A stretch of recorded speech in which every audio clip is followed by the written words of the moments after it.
में भी लगा रहा हूँ आज के लेक्चर को, ताकि आप लोग बाद में भी इसको आराम से देख पाए। मैं कल की रिकॉर्डिंग नहीं शेयर कर पाया।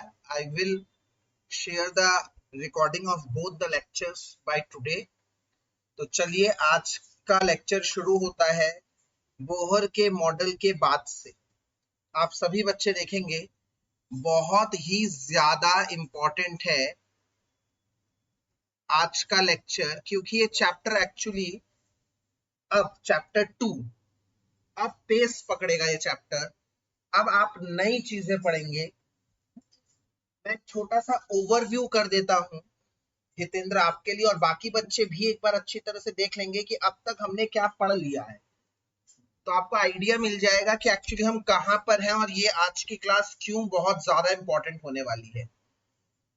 तो ये जो चैप्टर है स्ट्रक्चर ऑफ एटम, ये दरअसल दो भागों में बटा हुआ है, एक बोहर तक और बोहर के बाद से।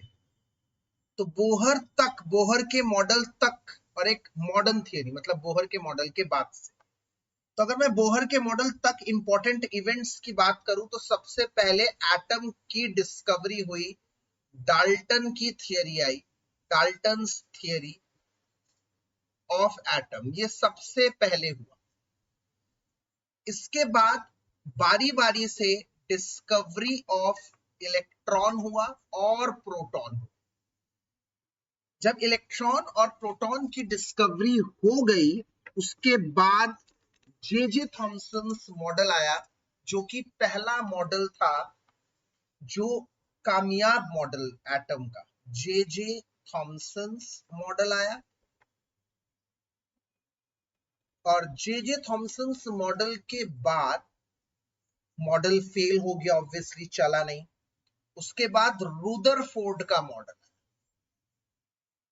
रुदरफोर्ड का मॉडल भी फेल हो गया, क्योंकि उसके बाद मैक्सवेल की एक theory I, Maxwell's theory of EMR. इसके बाद डिस्कवरी ऑफ न्यूट्रॉन आया। अब तक न्यूट्रॉन की डिस्कवरी नहीं हुई थी, इंसान ने समझ लिया न्यूट्रॉन भी होता है एटम के अंदर। मतलब एटम के अंदर अब 3 सब एटॉमिक पार्टिकल्स होते हैं, इलेक्ट्रॉन, प्रोटॉन और न्यूट्रॉन। अब तक यहां तक ये पता लगा। इसके बाद डिस्कवरी ऑफ न्यूट्रॉन के बाद प्लैंक्स थियरी आई, जिसने एनर्जी को क्वांटाइजेशन बताया। पैकेट्स में एनर्जी आती है, बंडल्स में एनर्जी आती है, जिसको फोटॉन कहते हैं, ये बताया इन्होंने, प्लैंक्स की थियरी। प्लैंक्स की थियरी के बाद आया डेवलपमेंट ऑफ बोहर्स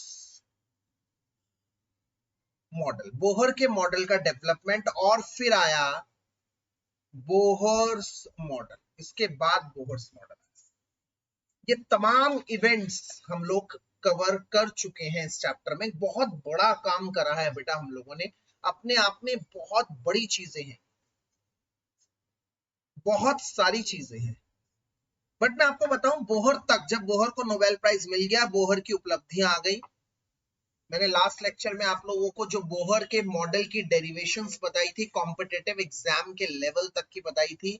आप लोग एनसीईआरटी वगैरह या बुक्स में चेक करेंगे तो ज्यादातर बुक्स वगैरह में भी आपको क्या मिलेगा कि सीधे सीधे वो एनर्जी बोहर की या बोहर का रेडियस बता दिया जाएगा। सारे स्कूल्स में भी यही होता है, सीधे बोहर की एनर्जी ये है, बोहर के एटॉमिक रेडियाई ये है, सीधे सीधे वो बात करते हैं। हम लोगों ने उसको डिराइव करके आप लोगों को दिखाया, बहुत आसान तरीके से उसका डेरिवेशन हम लोगों ने आप लोगों को कराया। और आप लोगों से सभी से आग्रह है कि अगर आपने वो वीडियो नहीं देखा तो वो वीडियो जरूर देखिएगा लास्ट लेक्चर का। मैं भी लिंक आप लोगों को शेयर कर दूंगा। उस वीडियो में आप लोग देखिएगा कि कैसे हम लोगों ने डिराइव किया है बोहर के एटम का रेडियाई, और बोहर ने कैसे हाइड्रोजन एटम की एनर्जी को निकाला। पर ये सारा एक काम था, एक काम मतलब बोहर तक इंसान समझ चुका था कि कैसा एटम दिखता है रफली और क्या क्या कमियां हैं। इसके बाद आई मॉडर्न थियरी।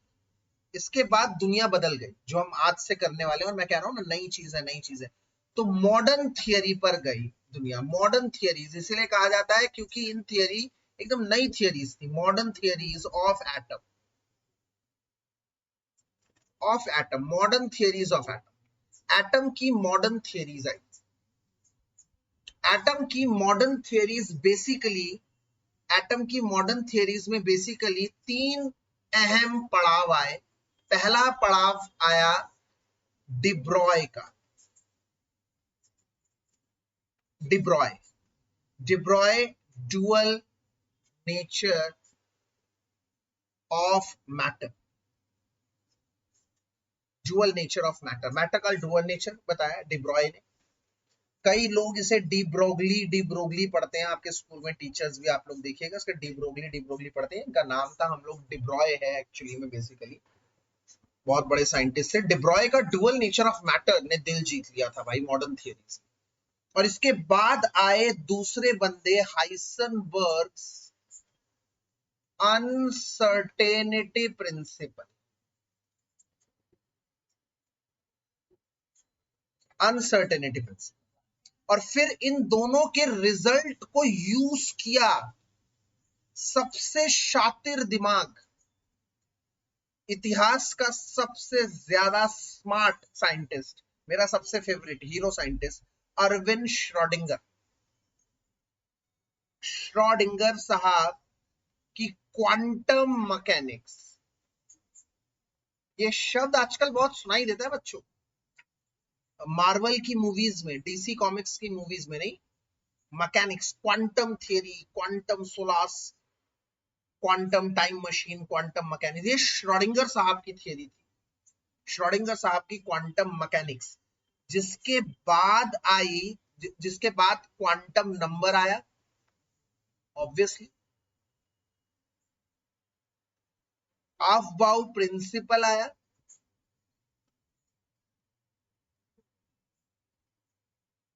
हंस रूल आया,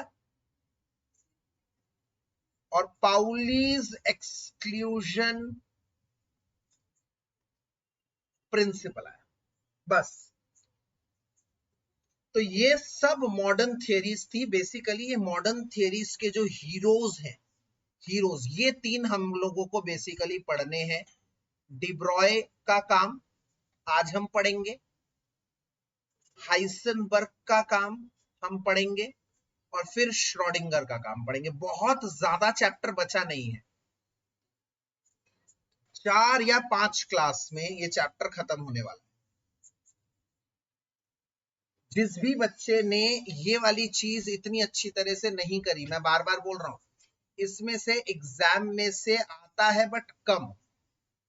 ये वाला पार्ट सबसे ज्यादा इंपॉर्टेंट है, क्योंकि इनमें से कई ऐसी चीजें थी जो आप लोगों ने 9th क्लास में पढ़ रखा था। रुदरफोर्ड हो जाए, मैक्सवेल हो जाए, जे थॉमसन हो जाए, बट ये सारी चीजें ब्रांड न्यू चीजें हैं, एक से बढ़कर एक नई चीजें।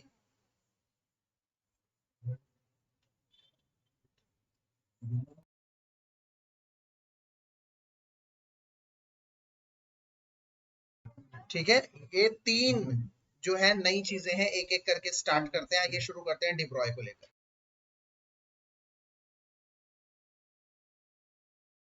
आइए शुरू करते हैं डिब्रॉय।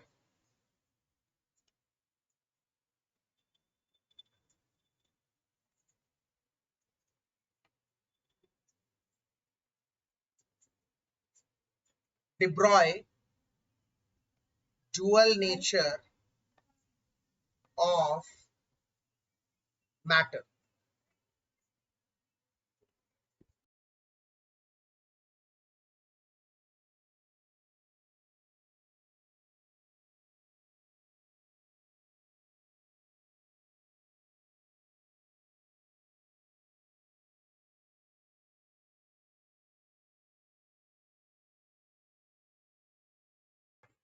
तो डिब्रॉय ने डुअल नेचर ऑफ मैटर के बारे में क्या समझाया, मैं आप लोगों को बता देता हूं।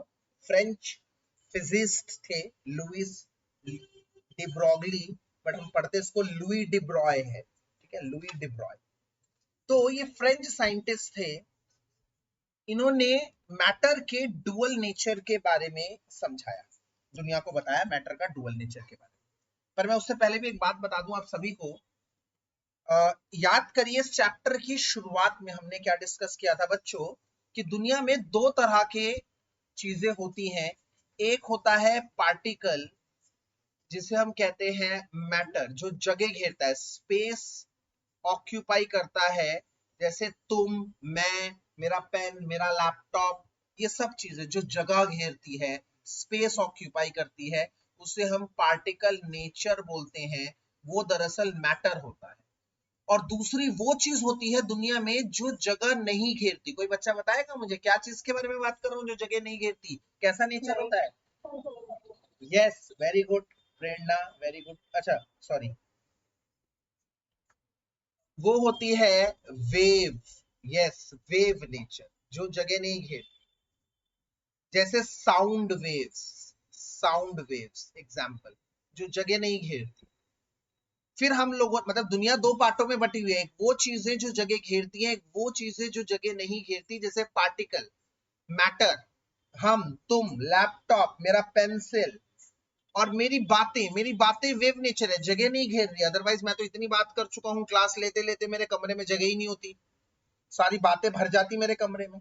मेरी फोन की रेडिएशंस, मेरे फोन के सिग्नल जगह नहीं घेरते। मैं तो दरवाजा बंद कर देता हूँ कमरे का, फिर भी मेरे फोन के सिग्नल्स आते हैं। बट दरवाजा बंद करने से बाहर की कोई पार्टिकल मेरे कमरे में नहीं आ सकता। इसका मतलब जो ऑब्स्ट्रक्शन से रुक जाए वो पार्टिकल, जो ऑब्स्ट्रक्शन से ना रुके वो वेव।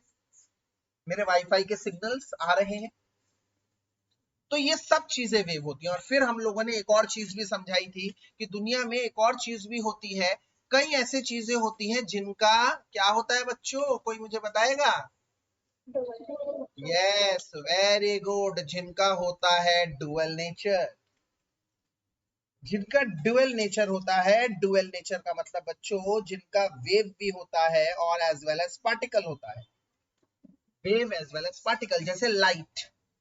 बच्चों याद करिए लाइट का डुअल नेचर है, कैसे? मैं आपको एग्जांपल देता हूँ। लाइट जगह नहीं घेर रही है, ट्यूबलाइट मेरे सामने जल रही है, इसमें से आने वाली लाइट कोई जगह नहीं घेर रही, नहीं घेर रही भाई जगह। नहीं तो मेरा पूरा कमरा लाइट से भरा हुआ है। सूरज जब प्रकाश देता है पूरे पृथ्वी पर उजाला हो जाता है, अगर वो लाइट जगह घेर रही होती तो पूरी पृथ्वी पर जगह ही नहीं बचती किसी और इंसान के रहने की, वो लाइट इतनी जगह ले लेता। बट ऐसा नहीं है, लाइट जगह ऑक्यूपाई नहीं करता। ये लाइट का कौन सा नेचर शो हो रहा है? Particle nature.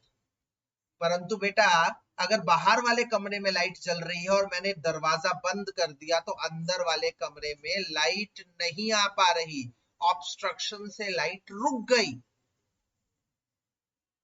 सॉरी, ये उसका वेव नेचर था, बट ऑब्स्ट्रक्शन से रुक गई, ये उसका पार्टिकल नेचर। जो ऑब्स्ट्रक्शन से रुक जाए वो पार्टिकल। तो इसका मतलब कई चीजों का डुअल नेचर भी होता है, ये आप लोग समझ लीजिए। अब डिब्रॉय साहब हमारे 1924 के आसपास आए और उन्होंने कहा, he suggested that all material particles, सारे मटेरियल पार्टिकल मतलब जो जगह घेरते हैं, जैसे इलेक्ट्रॉन हो गया, प्रोटॉन हो गया, न्यूट्रॉन हो गया, मैं हो गए, तुम हो गए, पत्थर हो गया, फुटबॉल हो गया, सारे सारे छोटे पार्टिकल्स माइक्रोस्कोपिक पार्टिकल कहलाते हैं, जैसे इलेक्ट्रॉन, प्रोटॉन, न्यूट्रॉन। और बड़े पार्टिकल्स मैक्रोस्कोपिक पार्टिकल कहलाते हैं, जैसे हम, तुम, पत्थर, फुटबॉल, बड़े पार्टिकल्स।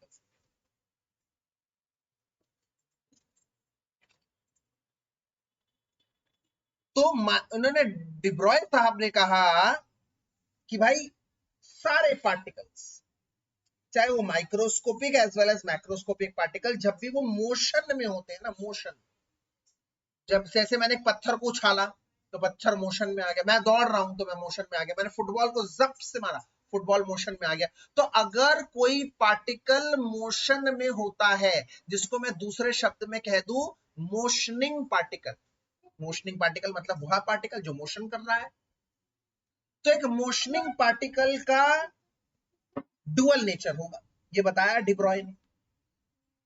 डिब्रॉय ने ये समझाया दुनिया को भाई साहब मोशनिंग पार्टिकल का डुअल नेचर होता है। उन्होंने समझाया देखो मोशनिंग पार्टिकल, पार्टिकल है इसका मतलब ये तो समझ ही गए आप, पार्टिकल है ये तो आप समझ ही गए, उसका पार्टिकल नेचर हो गया। और जब वो मोशन करता है तो उसका वेव नेचर भी होता है, ये डिब्रॉय ने समझाया दुनिया को।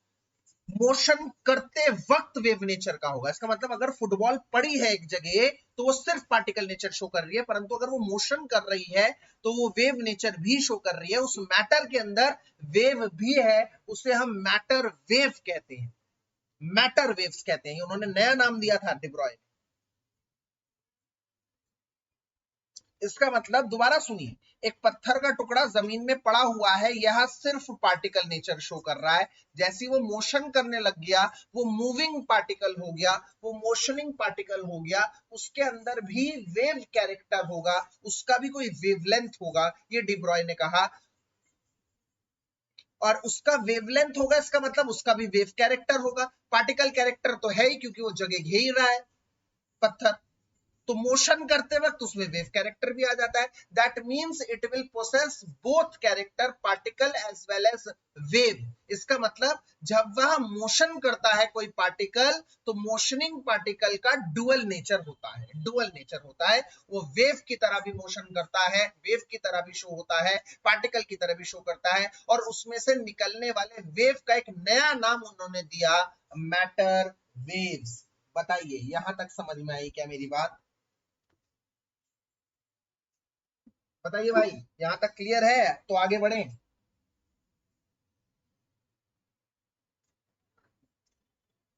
किसी को कुछ पूछना है? प्रत्युष, आयुष, ठीक। तो क्या स्टेटमेंट बनी, स्टेटमेंट क्या बनी भाई साहब?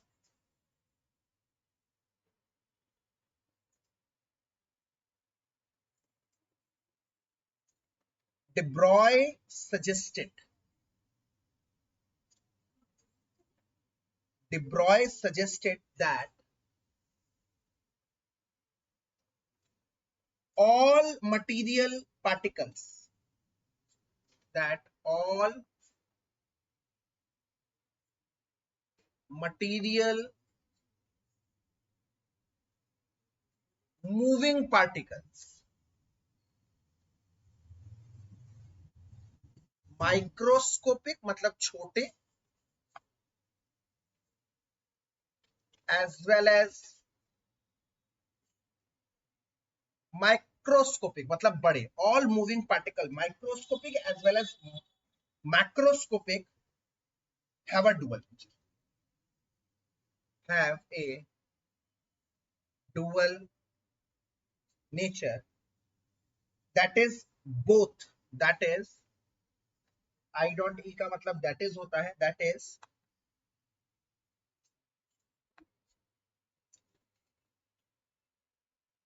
it exhibit, that way, that is सीधे ऐसे लिख देता हूं, wave as well as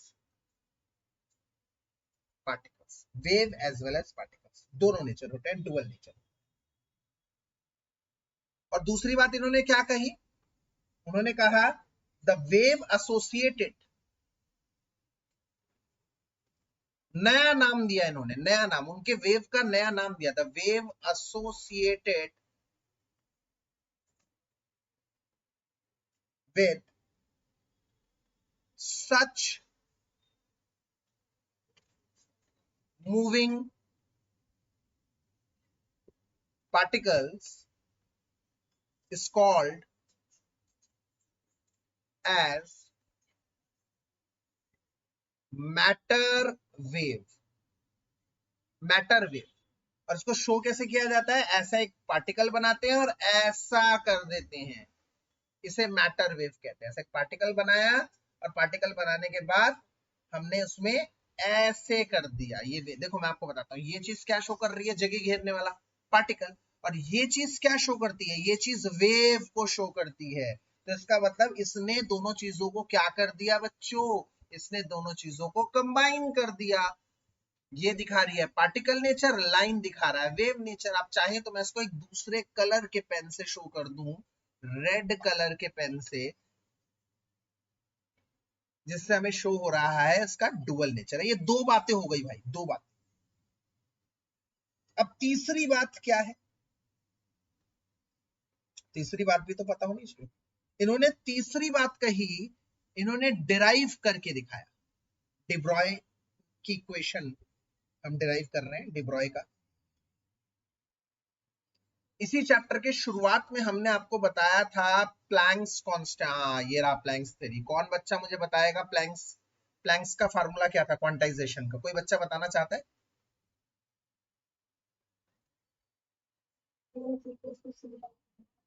according to Planck's equation. हाँ भाई, एक ही बच्चे को पता है क्या? बाकी किसी बच्चे को नहीं पता प्लैंक्स इक्वेशन क्या है? बहुत बढ़िया, वेरी गुड। इसी चैप्टर के पहले बता चुका हूं, एच सी अपॉन में lambda, E is equals to H C upon में lambda. E is equals to H C upon में लैम्डा। ये इस चैप्टर के पहले बता चुके हैं, आप लोगों ने इस पे भरपूर न्यूमेरिकल भी करे हैं फोटो इलेक्ट्रिक इफेक्ट के साथ। H क्या होता है हितेंद्र? आप ध्यान से सुनिएगा हितेंद्र। H होता है प्लैंक्स कांस्टेंट।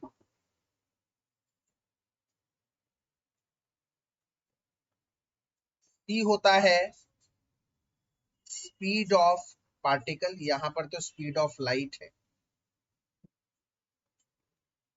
लैम्डा है वेव लेंथ।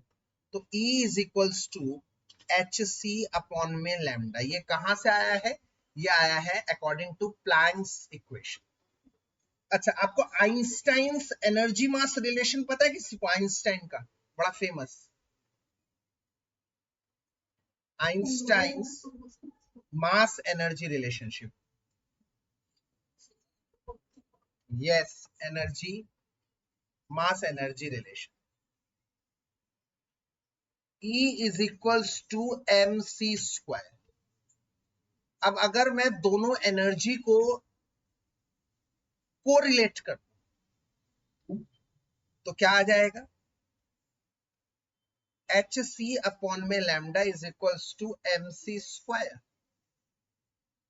भाई ये एच सी अपॉन लैम्डा आया, एनर्जी है, एमसी स्क्वायर भी एनर्जी है, तो दोनों एनर्जी को बराबर पुट कर दो ना भाई, कर दो भाई दोनों एनर्जी को बराबर पुट। क्या आ जाएगा? H C upon lambda is equals to M C square. अब एक सी से एक सी कट जाएगा, तो आप लोग मुझे बताइए लैम्डा का फार्मूला क्या निकलेगा? Lambda is equals to, lambda उधर चला जाएगा, एच अपॉन में एम सी। बताइए भाई समझ में आ गया है ये रिलेशन कैसे निकला है? Lambda is equals to H upon में एम सी, ये रिलेशन है।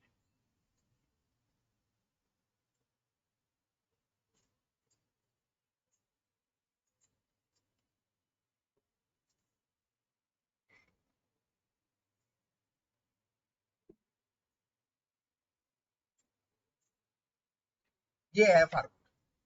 तो अगर आपसे कोई पूछे डिब्रॉय का इक्वेशन क्या है, आप खुले शब्दों में बोलेंगे lambda is equals to H upon में एम सी। ये डिब्रॉय की इक्वेशन।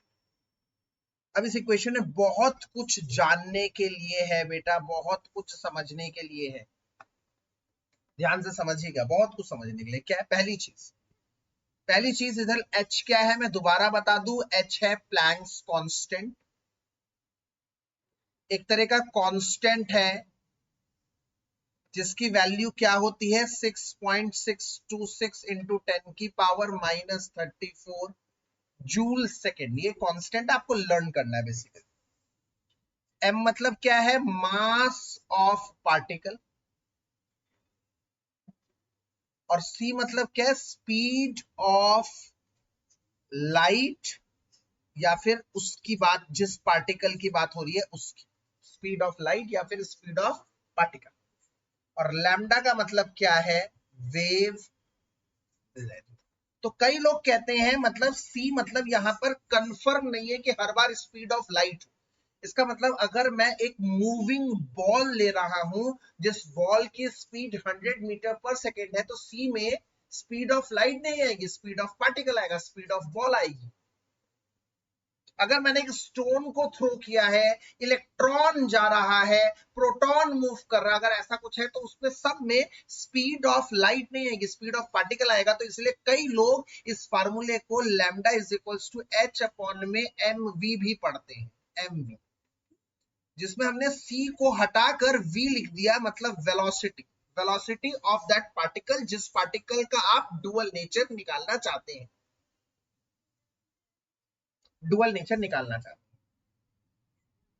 अब यहां से ध्यान से सुनते रहिए बेटा जी, यहां से कहानी में बनता है ट्विस्ट। क्यों?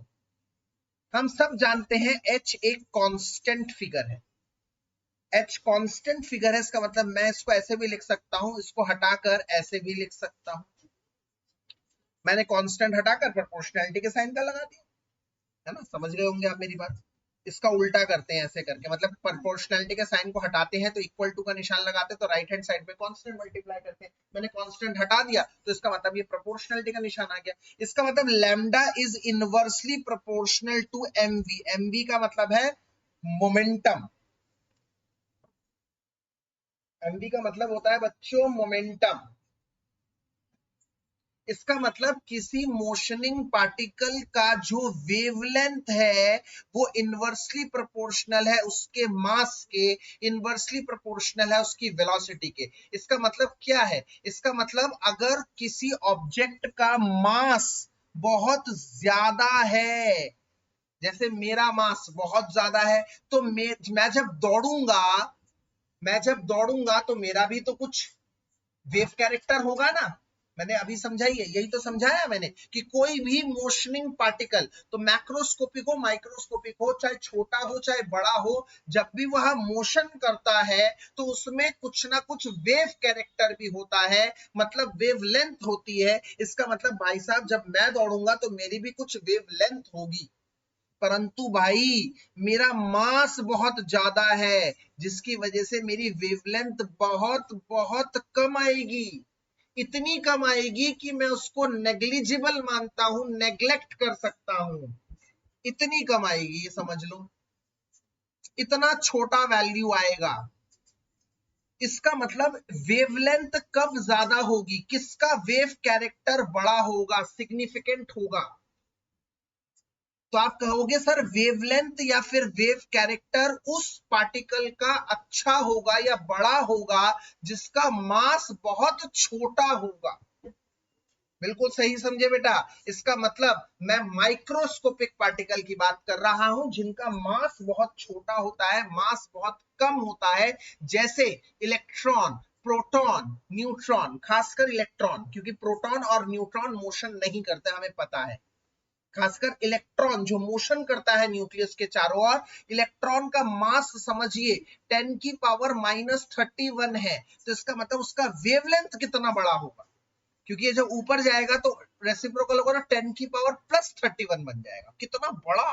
बिल्कुल सही समझ रहे हैं आप। इसका मतलब जिसका मास जितना कम, उस मोशनिंग पार्टिकल का, मूविंग पार्टिकल का वेवलेंथ उतना ज्यादा, उसका वेव कैरेक्टर उतना ज्यादा होगा।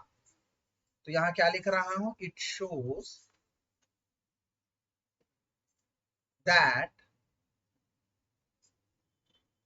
The wave character of the wave character is inversely proportional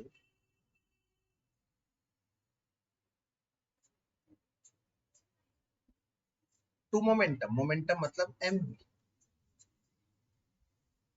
और mass के inversely proportional। therefore microscopic particles have significant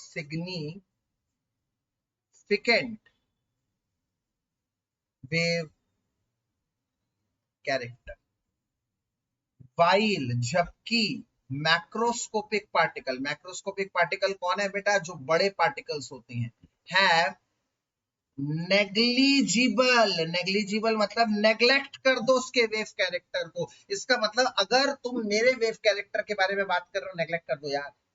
तुम फुटबॉल, पत्थर भारी भारी इनके वेव कैरेक्टर की बात करो, बहुत ही छोटे आएंगे यार, वेव कैरेक्टर बहुत ही कम आएंगे। नेग्लेक्ट कर सकते हैं, नेग्लेक्ट कर सकते हैं, ठीक है। इसका मतलब माइक्रोस्कोपिक पार्टिकल का वेव कैरेक्टर बहुत ज्यादा होगा। माइक्रोस्कोपिक पार्टिकल मतलब बेसिकली जिनका मास बहुत कम है, जैसे कि इलेक्ट्रॉन। तो ये थियरी हम इलेक्ट्रॉन के लिए बोल सकते हैं कि भाई इलेक्ट्रॉन का डुअल नेचर होता है, क्योंकि इलेक्ट्रॉन, ध्यान से सुनिए, इलेक्ट्रॉन पहली बात एक पार्टिकल है, यस, मूविंग पार्टिकल है, यस, मास बहुत कम है, यस। तो सारी बातों को जोड़ दो ना यार, इसका मतलब इलेक्ट्रॉन का dual nature. It means electron which are moving particles with very less mass shows significant, अच्छा खासा, shows significant dual nature, अच्छा खासा डुअल नेचर होगा उन इलेक्ट्रॉन्स का, ठीक है। मेरे ख्याल से मेरी बात यहाँ तक समझ में आ गई। यहाँ तक किसी को कुछ भी पूछना है तो पूछ लीजिए। मैं एक और बार बता देता हूँ, अब तक का एक ब्रीफ दे देता हूँ। सबसे पहले डिब्रॉय ने क्या कहा? डिब्रॉय ने कहा हर मूविंग पार्टिकल, मूविंग पार्टिकल का मतलब जो पार्टिकल मोशन कर रहा है उसका एक डुअल नेचर होगा, मतलब उसका एक वेव कैरेक्टर भी होगा। जैसे कि मैं दौड़ रहा हूं तो मेरा, अगर मैं दौड़ रहा हूं तो मोशन कर रहा हूं तो मेरा भी एक वेव कैरेक्टर होगा भाई, वेव नेचर होगा। फिर उसने बाद में ये समझाया कि ये फार्मूला आया कहां से। तो हमने देखा ये फार्मूला बेसिकली दो चीजों के मिक्स करने से आया। कहां से? आइंस्टाइन का मास एनर्जी रिलेशन और प्लैंक्स की इक्वेशन, इन दोनों से सॉल्व करके आया। और इस फार्मूले के तहत लैम्डा एमवी के इनवर्सली प्रोपोर्शनल है। इसका मतलब किसी का अगर मोमेंटम ज्यादा है तो वेव कैरेक्टर कम होगा, खासकर मास, अगर किसी का मास ज्यादा है तो वेव कैरेक्टर कम होगा। उसको ड्यूअल नेचर के बारे में भूल जाओ। जिसका मास ज्यादा है, जैसे हम, तुम, पत्थर, इनके बारे में भूल जाओ इनका वेव कैरेक्टर, क्योंकि इनका वेव कैरेक्टर बहुत छोटा आने वाला है। तो वेव कैरेक्टर किसका बड़ा आएगा भाई? जिसका मास बहुत छोटा है। जिसका मास बहुत छोटा है, जैसे इलेक्ट्रॉन। तो बेसिकली इलेक्ट्रॉन के डुअल नेचर के बारे में बातचीत हो रही है कि इलेक्ट्रॉन का डुअल नेचर है। इलेक्ट्रॉन वेव की तरह भी बिहेव करता है और इलेक्ट्रॉन पार्टिकल की तरह भी बिहेव करता है। ये सबसे बड़ी बात है जो आप लोगों को जाननी थी। इसके बारे में छोटा सा डेरिवेशन, छोटा सा खेल खेलते हैं क्या? जरा आइए इस खेल को खेलते हैं। हम अच्छी तरह से जानते हैं एक फार्मूला, बचपन से जानते हैं काइनेटिक एनर्जी का formula. Energy is equals to kinetic E K. E K मतलब kinetic energy, half M V square. इधर लिख देता हूं, ई के का मतलब है काइनेटिक। अरे यार एक काम करता हूं ना, उसी से लिखो जो तुम्हें पता है, शॉर्टकट ये यूज करते हो तुम, तो नई चीज कम सी, पुराने में एडजस्ट करो। तो kinetic energy is equals to half M V square, ये फार्मूला था, बच्चे बच्चे जानते हैं, कोई नई बात तो नहीं है यहाँ। तो ये 2 उधर चला जाएगा तो 2ke is equals to M V square आ गया, ठीक है भाई साहब। अब अगर दोनों तरफ तुम m से मल्टीप्लाई कर दो तो क्या आ जाएगा? क्यों कर दे सर? अरे करो तो, अभी बताऊंगा यार, क्यों कर दो, तुम तो गुस्सा ही हो गए। दोनों तरफ m से मल्टीप्लाई कर दिया तो एक m इधर आ गया, इधर तो ऑलरेडी m था, तो m को m से मल्टीप्लाई करा, m स्क्वायर आ गया। On multiplying both sides by m। तो अब ये ऐसे भी लिखा जा सकता है, 2 kinetic energy into m is equals to M V का होल स्क्वायर। बिल्कुल लिखा जा सकता है जनाब, इसलिए तो लिखा है हमने। अब ये स्क्वायर इधर आके बन जाएगा रूट, बिल्कुल बन जाएगा, 2ke into m is equals to M V. ये क्यों लिखा है सर? अभी पता चल जाएगा। क्या होता है डिब्रॉय की equation? Lambda is equals to h upon M. अब क्या लिख सकते हैं, lambda is equals to H upon में एमवी की जगह क्या लिख सकते हैं, जरा बताइए तो जरा। एमवी की जगह क्या लिख सकते हैं, अरे बोलो भाई, सो गए क्या, सुस्ती काट रहे हो। रूट टू के ई एन। तो यहां से एक नया फार्मूला बना, यहां से एक नया फार्मूला। इसका मतलब दो फार्मूले जो आप लोगों को याद रखने हैं आज के लेक्चर में, lambda is equals to H upon M V, और दूसरा lambda is equals to H upon में 2ke इंटू एम। तो ये क्यों याद करना है, ऐसे कई न्यूमेरिकल होंगे जिसमें मास और वेलोसिटी, मतलब वेलोसिटी नहीं दे रखी हो, उसमें के ही दे रखा हो, तो आप इस फार्मूले को डायरेक्ट यूज कर सकते हैं। आप खुद सोचो ना, वेलोसिटी नहीं दे रखी, काइनेटिक एनर्जी दे रखी है, तो पहले तो या तो kinetic energy is equals to half MV square करके तुम वेलोसिटी निकाल रहे हो, फिर वेलोसिटी की वैल्यू को यहाँ पुट कर रहे हो, तो बहुत लंबी खेल है यार। बेवकूफ लोग ऐसा करते हैं, डायरेक्ट वाले करते हैं स्मार्ट लोग। तो आज की ये दो बातें इंपॉर्टेंट, अब मैं इन दोनों के ऊपर न्यूमेरिकल करवा रहा हूं, कृपया ध्यान से देखिए। एक आसान क्वेश्चन कराऊंगा, एक थोड़ा सा अच्छा क्वेश्चन।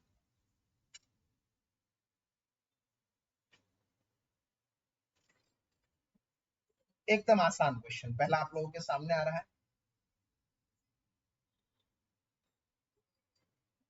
कह रहा है calculate the de Broglie wavelength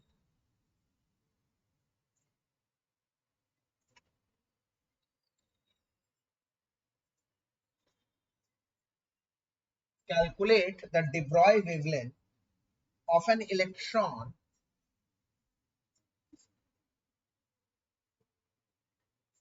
traveling with 1% of the speed of light. 1% speed of light. Speed of light के 1% से ट्रैवल करता, ठीक है, उसकी डिब्रॉगली की वेवलेंथ निकाल के दिखा। मैं आपको बताता हूँ कैसे करना है। सबसे पहले क्या क्या दिया हुआ है भाई साहब, ये तो देख लो। भाई साहब इलेक्ट्रॉन की बात हो रही है, तो इलेक्ट्रॉन का मास हम सबको पता होना चाहिए, m। इलेक्ट्रॉन का मास 9.11 इंटू 10 की पावर माइनस 31 kg होता है। 9.11 की जगह हम 9.1 लिख सकते हैं। वेलोसिटी के बारे में क्या कह रहा है, कह रहा है 1% of the speed of light. तो स्पीड ऑफ लाइट क्या होती है, 3 इंटू 10 की पावर 8, इसका 1% निकाल दो।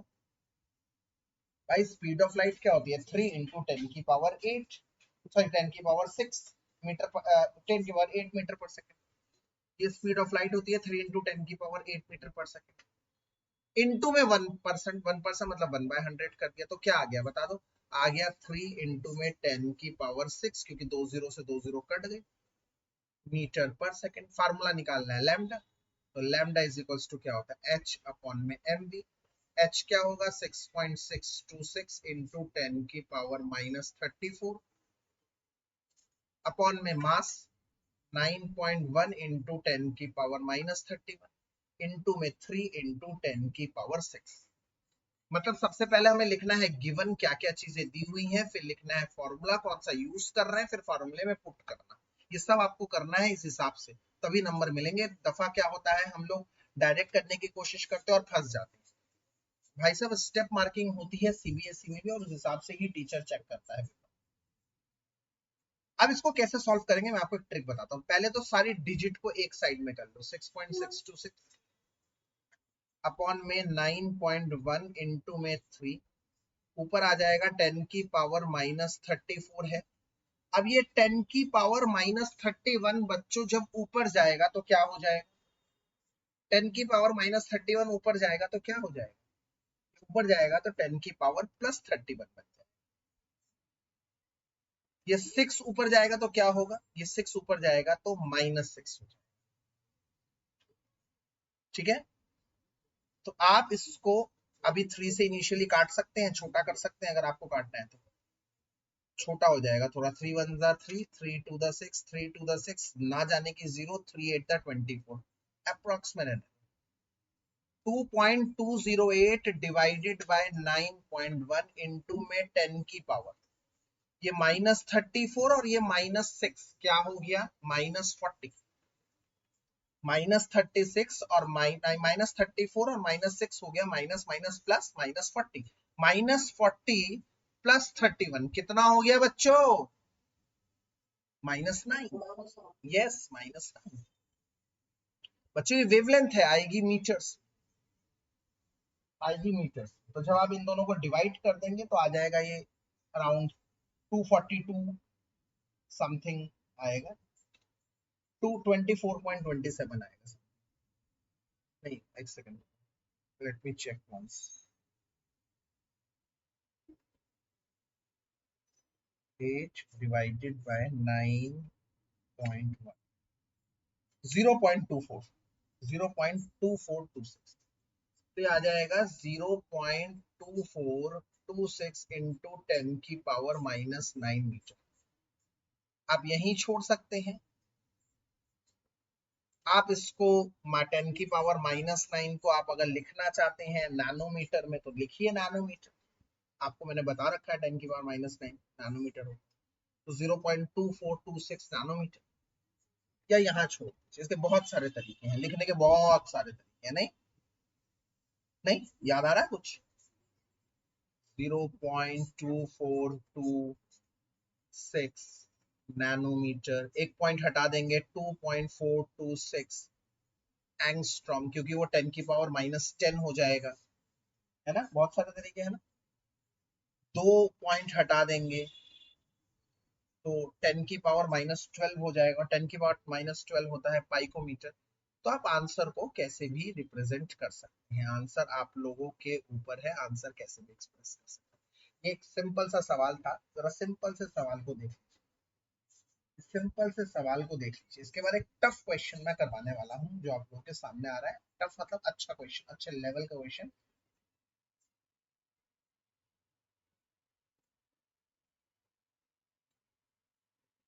ठीक है, चलो सिंपल क्वेश्चन था। दूसरा क्वेश्चन क्या है, दूसरा क्वेश्चन है, कह रहा है द के of electron, the Ke of electron is 4.55 into 10⁻⁻25 joules. Okay, फिर कह रहा है calculate the wavelength, calculate the,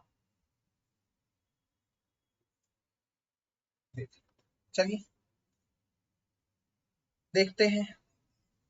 सबसे पहले इलेक्ट्रॉन की बात हो रही है बच्चों, तो हम सटीक जानते हैं इलेक्ट्रॉन का मास कितना होता है, मास m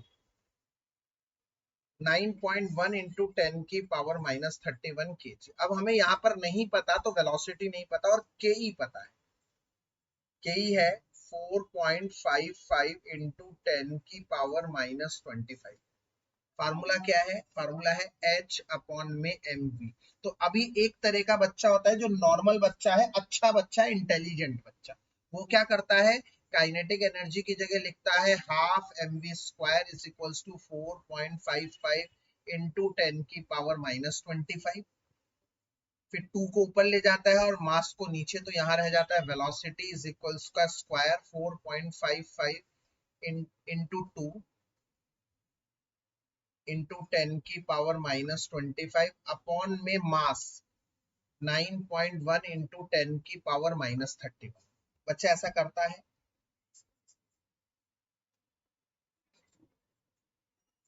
अगर हम इसको सॉल्व करेंगे 4.55 इंटू 2 करते हैं तो वो 9.1 ही आता है।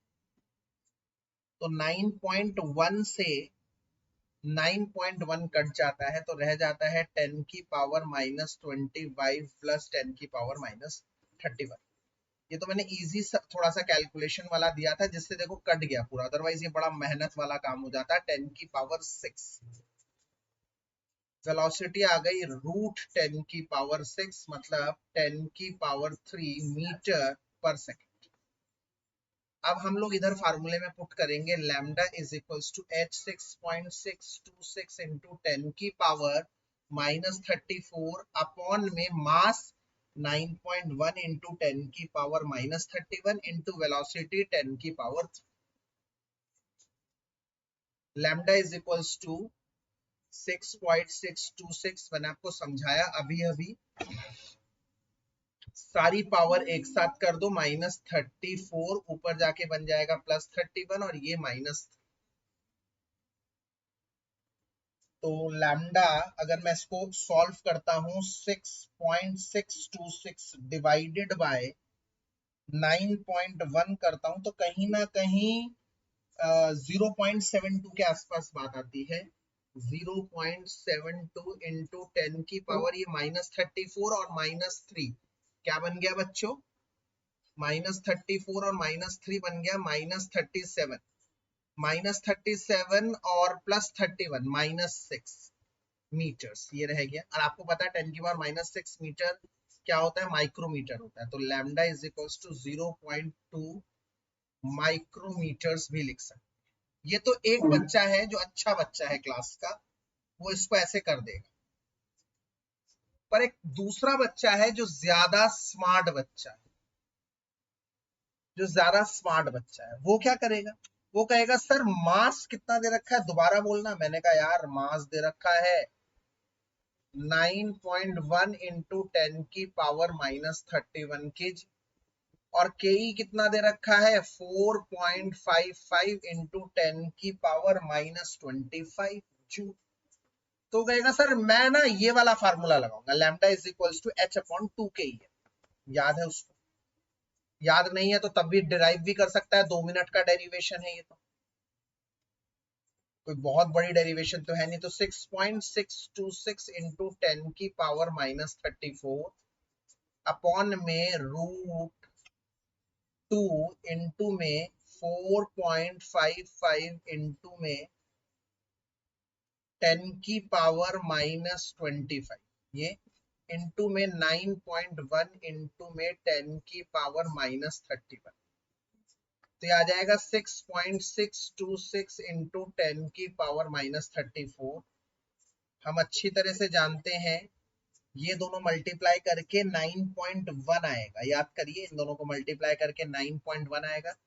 तो आ गया 9.1 और इधर भी क्या है 9.1 दो बार। आपको स्मार्ट काम करना है, ये तो स्मार्ट वाला बच्चा काम कर रहा है। और 10 की पावर -25 -31 वो भी माइनस में 25 है और ये माइनस में 31 है।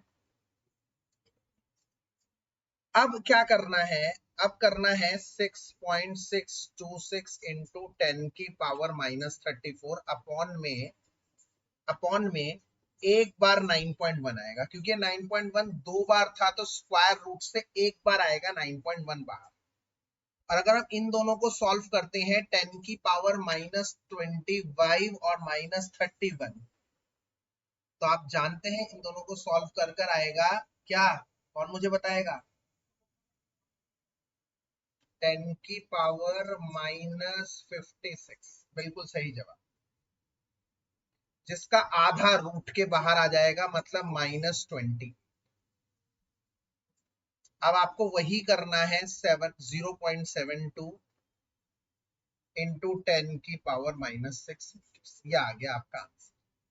तो अगर आप ध्यान से देखें पिछले वाले में तो भैया डबल मेहनत है, आप ध्यान से देखो तो अगर पहले v निकालना और यहाँ पर तो आसान था v निकालना क्योंकि सवाल में वैल्यू ऐसी थी कि v आसानी से निकल जाएगी। हर बार ऐसा होगा नहीं, तो ये बड़ा फायदे का सौदा। सब कहोगे सर ये तो बहुत ही कम कैलकुलेशन है। यस बिल्कुल बहुत कम कैलकुलेशन। तो भाई इसी के साथ आज हमने खत्म किया डी ब्रॉय पहला, हाइसेनबर्ग और श्रोडिंगर अगले लेक्चर में हम लोग देखेंगे। तब तक के लिए इसको एक बार अच्छी तरह से जरूर आप इस रिकॉर्डिंग को अच्छी तरह से देखें, इन नोट्स को अच्छी तरह से पढ़ें समझें। तब तक के लिए मैं क्लास को वो करता हूं, पर प्लीज आप लोगों से सभी से अनुरोध है कि चीजें अगर आप सही समय पर देखते रहेंगे, सही समय पर करते रहेंगे तो आप लोगों को इतनी परेशानी नहीं होगी।